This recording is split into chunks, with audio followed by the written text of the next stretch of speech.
Welcome to NucleCast, the official podcast of the ANWA Deterrence Center. Our host is Dr. Adam Lowther, co-founder and vice president for research at the National Institute for Deterrence Studies. The ANWA Deterrence Center is a 501c3 organization ensuring a broader understanding of the nation's strategic nuclear deterrent and its ongoing modernization. Thank you for listening and welcome to the show. The views of the host and the guests are their own. Welcome back to another episode of NucleCast. Of course, as always, I'm Adam Lowther, and today we have, as always, a great guest. Of course, I'm talking about Dr. Vahid Majidi, who is the director of the Savannah River National Laboratory. And if you recall past episodes, we've talked to directors at Los Alamos, and we've talked to the director of Kansas City National Security Complex, and we've talked to senior leaders at the other labs, but we've never had a detailed discussion about what Savannah River does. And if you're like me, you want to know more about Savannah River. And so fortunately, Vahid and I have known each other for quite some time, and I asked him, Vahid, you got to come on. You got to tell us about Savannah River. People just want to know. With that, Vahid, welcome to NucleCast. Thank you very much, Adam. I appreciate you singling me out for this interview and podcast. Savannah River is one of those gems in the Department of Energy complex that often misunderstood. But we do some really amazing work here, and I think after today, your listeners will be really impressed by the quality and the quantity of work that's actually done at Savannah River site. So start us off by sort of laying out the history of Savannah River and where Savannah River sits within the DOE laboratory complex. Sure. Adam, Savannah River site was established in 1951. So if you go back all the way to Manhattan Project was healthy and thriving. And right after the Russians did their first nuclear testing, that's when our country decided that we need to have additional capacity for building nuclear weapons and nuclear materials. So Savannah River site was selected, and the construction was started in 1951. The singular purpose of the site was to produce nuclear material. It was predominantly focused on plutonium and tritium. So plutonium being the key element for the primary nuclear weapons, the active material, and tritium being that unique element that converts nuclear weapons to thermonuclear weapons. So those are the weapons with really substantial yields. So those materials were designed, and in fact, today, roughly about a third of the plutonium in the stockpile comes from Savannah River site. That process continued. One of the key features of Savannah River site was a number of reactors that produced plutonium. It was capability to separate heavy water for some of those reactors, and then ultimately producing tritium was another capabilities. Of course, right post-Cold War, as we looked at our complex and looked at the capabilities, Savannah River site mission changed as well.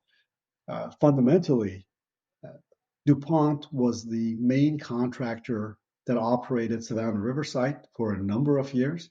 And as the time came for a Cold War transition, obviously DuPont left, and the site kind of shifted in a different management model. And I'll talk to you a little bit about that.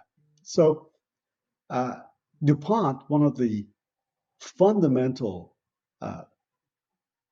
principles of operations was that they were really forward-looking. So as we were generating waste, what we call today as a legacy waste for Cold War, DuPont was very much aware of this substantial amount of waste being generated. And before the Cold War ended, DuPont had already started a number of different processes looking at this waste, potential pathways for it.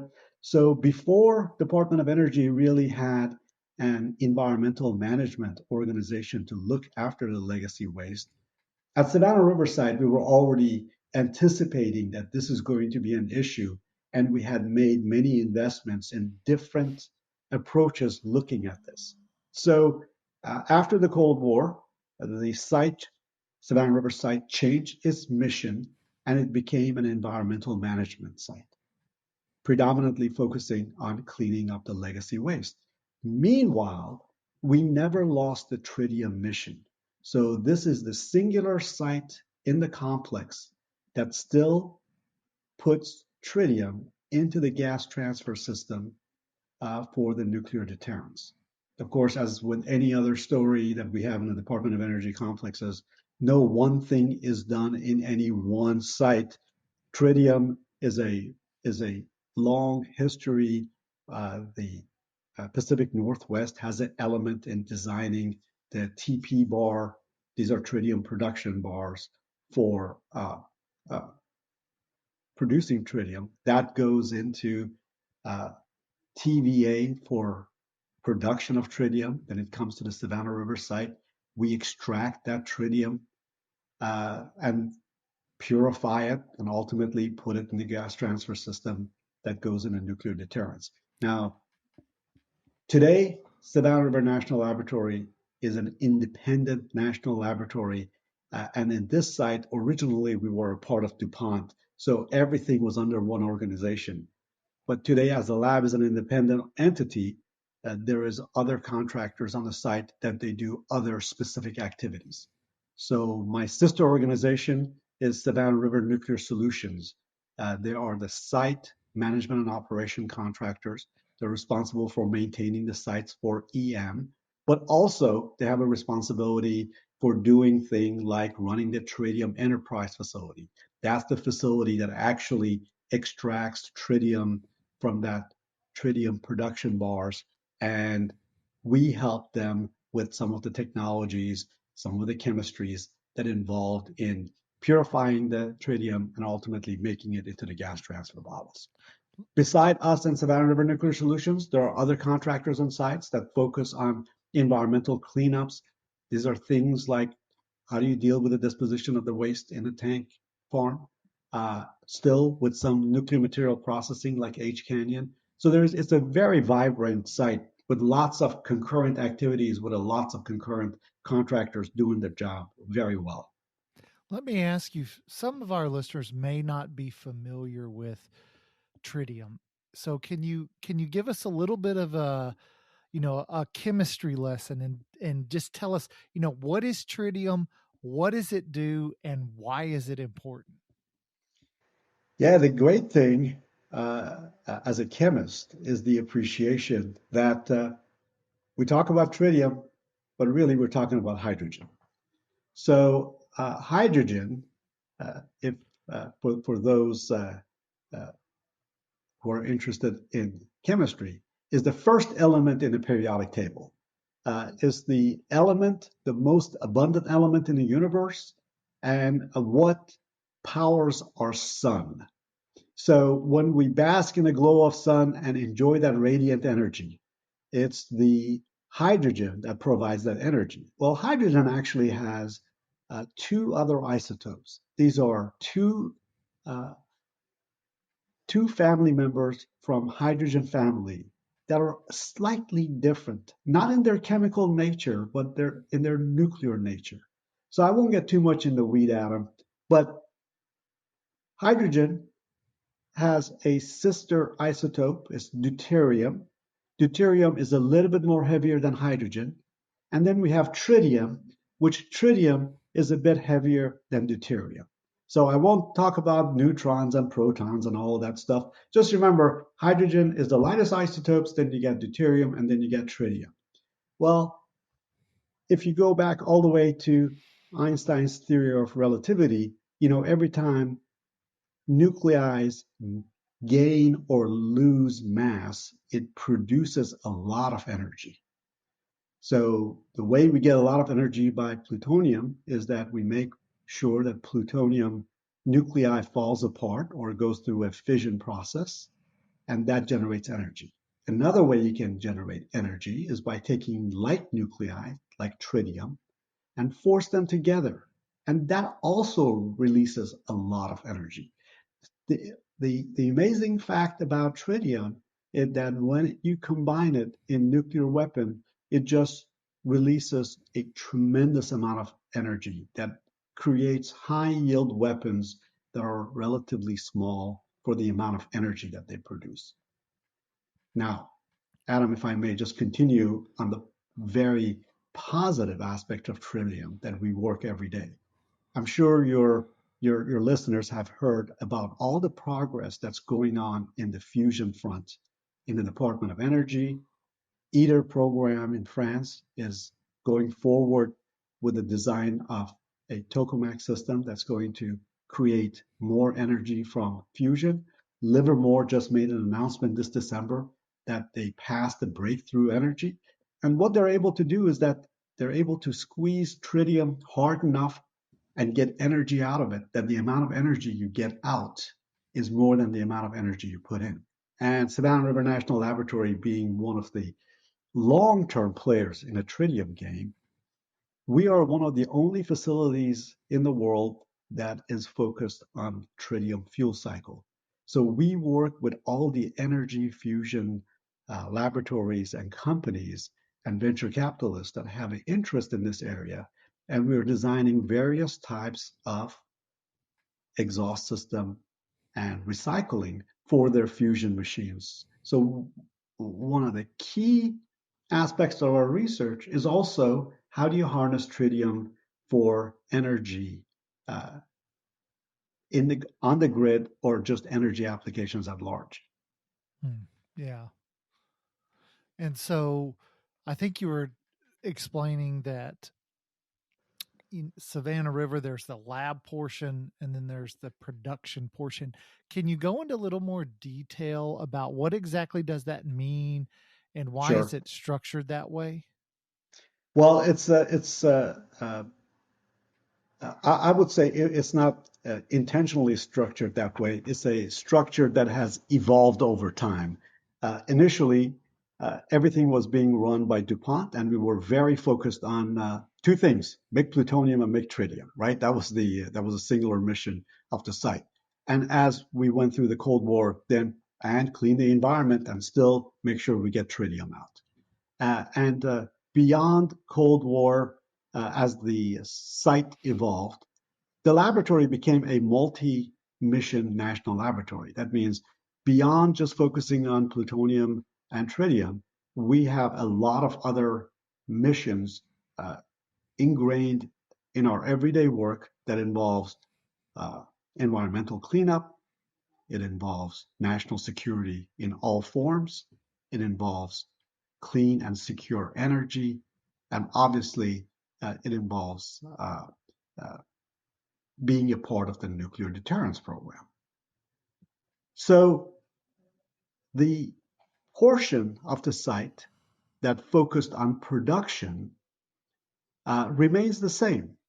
What has happened is that the laboratory spun off from that portion and became independent because initially, when the site was focused on EM, it was thought as a mission with sunset. Once we're done with the cleanup, we're going to close down Savannah River site. Well, today that is not the vision for the site today. The current sponsor for the site is the Environmental Management Organization at the DOE headquarters. That sponsorship is changing next year, and NNSA is taking ownership of the site and they're becoming the sponsor. So the site is transitioning from an environmental management site to a national security site. And the reason it's becoming a national security site is because we are heavily involved in deterrence through the Tritium program and through a recent decision by NNSA, recent in the past few years. The plutonium production, a part of the plutonium production program comes back to Savannah River site to focus on pit production. So separation of tritium and putting them in the gas transfer systems, along with plutonium processing, fall under the site M&O, which is Savannah River Nuclear Solutions, along with some of the other M&O activities. The research and development on technology readiness and developing analytical approaches for material science and characterizations remain within the laboratory. That's why we're doing the stockpiled stewardship portion of gas transfer system, because all of that involves a lot of deep research into materials. So one of the big questions, and this is sort of separate from the work that you do running the actual lab. Mm-hmm. And there's been a lot of discussion, particularly, the report just came out on the military developments of China. And so now, we think they've already doubled their stockpile. They're going to quadruple it within the next 5 years. The Russians are, we think they're probably breaking out of New START. The Strategic Posture Commission has said, hey, we need to grow our arsenal. We absolutely have to. But one of the big challenges we've seen is, we're behind schedule on the development of the facilities to build new pits. And even if we can build the 80 pits per year, there's a chance that might not be enough for the strategic environment where we may find ourselves in 5 or 10 years. And so you being on the ground in Savannah and you sort of being really close to all of this, what's your take on whether we would be able to kind of build the pits? Can we separate enough tritium? Can we do these things? And can we ramp up, most importantly, if there's a requirement, if the breakout, if, the Chinese become aggressive, if the Russians expand, can we do the things we need to do to counter them if required? Yeah. So Adam, I'm going to go back to Cold War. I'm going to go to Manhattan Projects and tell you from a scientific, enthusiastic approach that we took with Manhattan Project. We went into it with very little scientific and technical knowledge of materials, of the interrelated systems that go together, the diversity of workforce that you need together. And then in a very short time, we were able to produce 2 unique scientific devices that did things we've never done before. So I know from the human aspects, all of that is possible. What really creates a challenge for us is an environment that we're limited by budgetary constraint. We are limited by long-term dedications to mission priority, and we have a shift in interest from time to time. So regardless of 80 pits, I'm confident that if our nation is put in a position that we need to do unique things for our country, we can certainly deliver on that. Now, scientific discovery and production are 2 different things. Production works very well by milestones. Scientific discovery, not so much. So if you're worried about the current schedule in production, I can tell you those are always concern for us as well. And we have to be realistic about what's possible and what's not possible. I'm looking at the current announcements by both SRNS and NNSA, and they're talking about the building readiness of roughly about early 2030s, somewhere in 2030s. But building readiness and having a pit production capacity are 2 different things.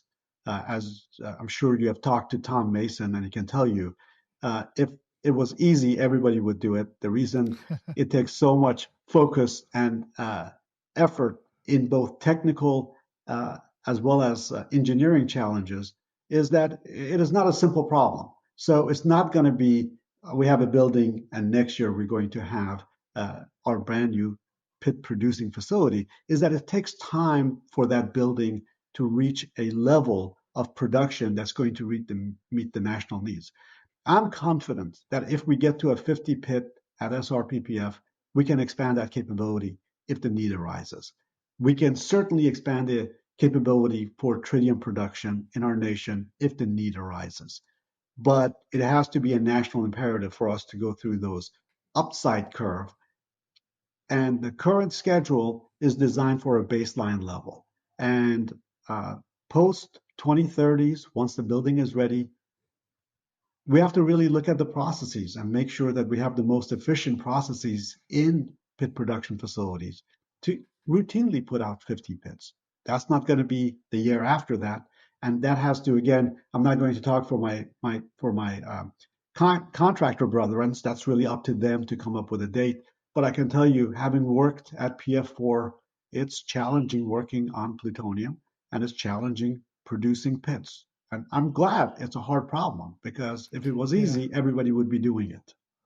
Yeah, that's certainly true. So has Savannah River seen, because we don't really hear, we often hear most about the actual weapons design labs. They're sort of, they get all the, all the media attention.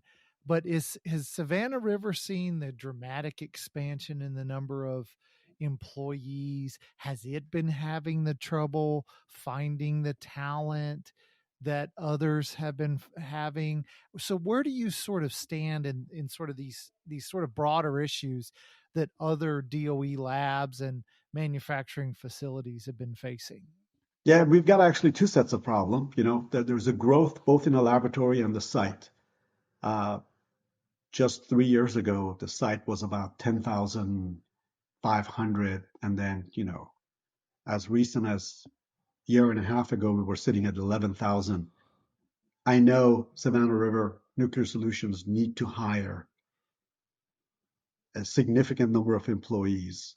And at the laboratory, we grew roughly about 20% over the past year and a half, and we're on a trajectory to grow another 20 or 30% over the next 2 years.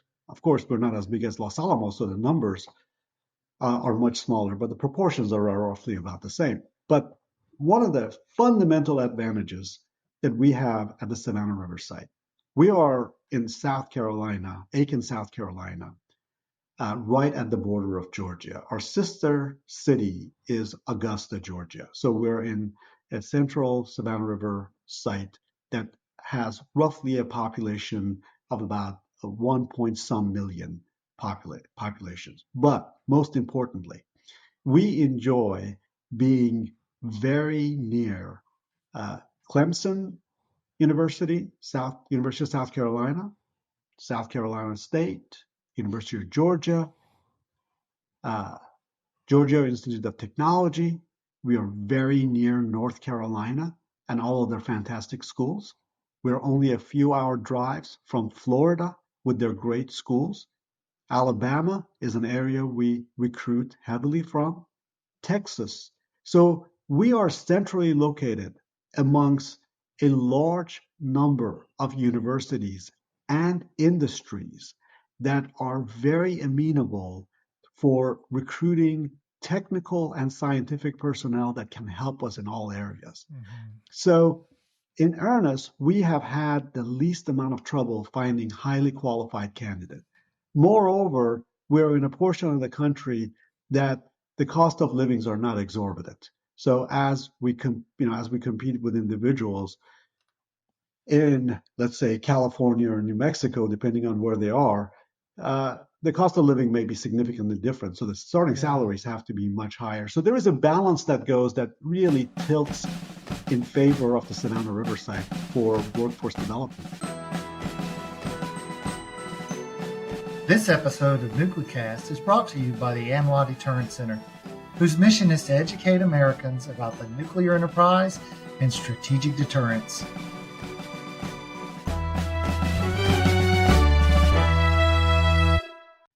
Yeah, that's a good point. Now we're at that time in the show where I like to bring out Bob, You've never met Bob, but Bob is my genie. And if I rub my magic lamp, Bob pops out and he grants all guests 3 wishes. But they've got to be about the topics we've been discussing. So, no world peace, no wealth, only topics we're discussing. And Bob wants to give you 3 wishes, Vahid. So, what would those 3 wishes be? Well, I'd like to thank Bob for already granting 2 of my wishes. When I started at Savannah River National Laboratory, one of the fundamental projects I worked with the department was that the Department of Energy realized the laboratory was a relevant and enduring entity of the site, and they decided that they were going to spin it off as an independent national laboratory. And over the past few years, the department, through a number of very complex processes, ultimately developed a contract and put it out for bid. And Battelle Savannah River Alliance, which is a company composed of Battelle, Georgia Tech, University of Georgia, Clemson, University of South Carolina, and South Carolina State University, won that contract to run the laboratory. So we are infusing a tremendous history of Battelle's management of National Laboratory, plus all of our regional universities, that really gives us unlimited potential for expansion into technical fields. So I'm really proud of that, and I'm grateful for both our university partnerships and Battelle's oversight. And the fact that we're independent is really a vision of Department of Energy's come to fruition. So thank you to the Department of Energy for having the foresight and spinning us off. So that's number 1. Number 2, I was really hoping to be able to steadily grow the laboratory in a multi-program fashion, to be a significant player in things like fusion research. Even though we don't do fusion at the laboratory, the fuel cycle that we establish for fusion is essential to any working fusion machine, so automatically makes us relevant to the rest of the community. So that leading edge science, that is something that is progressing at the laboratory, and you're going to see amazing things come out of this laboratory over the next decade, be it in clean energy, be it in fusion energy, be it in materials, or other national security applications. So you'll see all of that coming.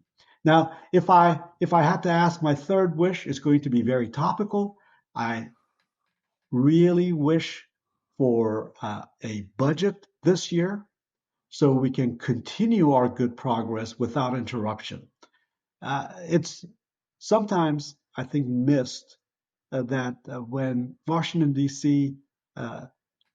Has these little consternations about passing a budget, that it only has a local effect. I'm here to tell you, Adam, that this budget issues really have a national effect on any entity that receives federal dollar to do great work for our nations. And our laboratory, like other national laboratories, we are what's known as FFRDC, Federally Funded Research and Development Center. It's a congressional designation that obligates us to do public good. So anytime that there is a lapse in funding, our ability to do the best for U.S. citizens and ultimately do public good is limited. So if you can make that third wish a budget resolution, I certainly will appreciate that. Well, Bob is in the wish granting business, so we'll see how good he is this year. So I did have one question. So you mentioned that Savannah River was under DOE environmental management, and it's going to be transferred to NNSA. And so that sort of sparked a question in my mind, in the sense that, was Savannah River sort of slated to follow the path of Rocky Flats? Is that sort of the direction it was going to go? Yeah, a Or long time ago. Yeah, so long time ago, that was really the plan. It was a closure mission. But uh, I think it was not necessarily well known or considered that we're still actively involved in the deterrence picture by the virtue of being the tritium site. Yeah. And one of the things you realize when you come here, you clearly see, it's palpable seeing the footprint you need to have to be a tritium site. So it's not like, hey, we can pick it off of Savannah River site and plop it somewhere else, because Yeah. the infrastructure and the site size itself are very relevant to this picture. So I think that became a recognition um, within the department, and ultimately it was decided that the volume of NNSA work has sufficiently exceeded the volume of work that's being done by environmental management. So it makes perfect sense for the site to transition from EM to NNSA. Yeah. And that should be really good for you. I would think that would help Savannah River significantly. So Adam, I want to make sure that you forward this podcast to all my NNSA program managers so that they realize we're still grateful for their support through all of these transitions. And of course, my sponsor program, environmental management, it was their vision that really spun the laboratory out into its independent form to be an enduring capability, regardless of the EM mission on site here. So as we end the show, what do you want to leave for our listeners as sort of their takeaway to keep in mind whenever they think about or hear about Savannah River? So, if I may, Adam, two things. Number one, we are not in Savannah. The number of visitors that actually end up in Savannah and then calling us saying, "Hey, where are you guys?" We're a few hours north of Savannah. So, I'll really like to have your listeners and viewers keep a tab on Savannah River site, moreover on Savannah River National Laboratory, and look at us over the next 5-year period. Savannah River National Laboratory is one of the only laboratories in the complex that has the potential for the largest growth in a number of different scientific and technical areas. Simply, it's a confluence of events and confluence of expertise that have come together to make this place very unique and very special. I'm going to be looking at the site myself over the next 5 years, and we're going to hopefully see amazing things happening. Now, obviously, pit production is always an elephant in a room, and we just have to let that progress to proceed based on its own paces. Uh, we at the laboratory really don't have any hands-on activities involving pit production. That's all in Savannah River Nuclear Solutions. But we are a huge supporter of that activity and a huge supporter and a fan of the site as a whole. This is the right place for it to do it, and we're looking forward seeing everybody to be successful on site here. All right, Dr. Vahid Majidi, Director of the Savannah River National Laboratory. Thanks for joining us on this episode. Thank you very much, Adam. I appreciate your time. And thanks to you, the listeners, for joining us on this episode, and we'll see you next time. I don't know about you, but I was glad to have Vahid on Nuclecast because Savannah River, I've always known it was there, and I knew, it had this PF4 facility, and I knew they did, filled the bottles in the gas transfer systems. I sort of knew basic stuff about it, but I didn't really know that much about it. So having Vahid on to talk about Savannah River and what it does and how it's doing and its growth and pit production, those were all really good topics to discuss. So I'm glad Vahid was on, and I'm glad he sort of gave us that history and that, present and future look. And hopefully you enjoyed his interview as well. This has been a production of the ANWA Deterrence Center, a 501c3 that seeks to educate key decision makers, stakeholders, and the public to ensure a broader understanding of the nation's strategic nuclear deterrent. Our executive producer is Kimberly Charrington, and this episode has been engineered and mixed by David Crumpler. Help us grow our followers by sharing it and follow the show on LinkedIn, Facebook and Twitter at nuclear